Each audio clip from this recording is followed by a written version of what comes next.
आमटीसाठी कांदा भाजून घेतला आहे.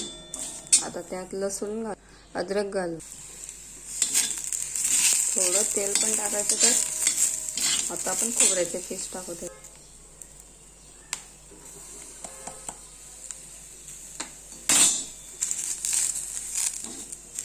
थोडं लालसर करून त्याला वाटून थंड करू.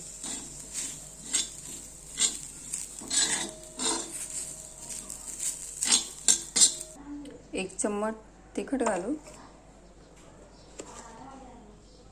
हळद घालू अर्धा चम्मच,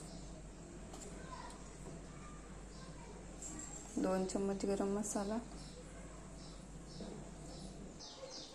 थोडी कोथिंबीर घालू, त्याला बारीक वाटून घेऊ चांगलं.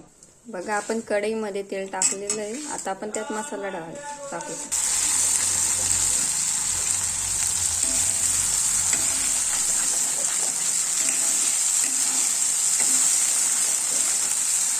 बघा आपला मसाला झाला आहे. आपण त्यात थोडं पाणी घालू.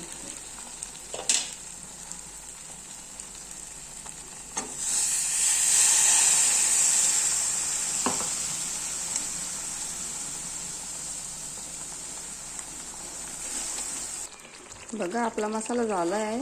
त्याला चांगली तरी पण आली. आता आपण त्यात हे डाळचं पाणी घालू, हरभऱ्याचं डाळचं पाणी.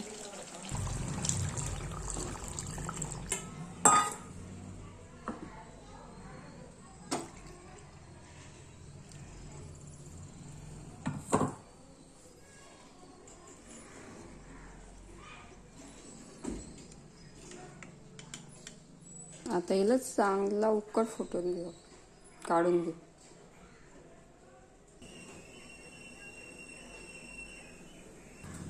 बघा आपला उकड पण काढून झाला आहे. आता गॅसला बंद करून देऊ. बाय. व्हिडिओला लाईक करा, शेअर करा.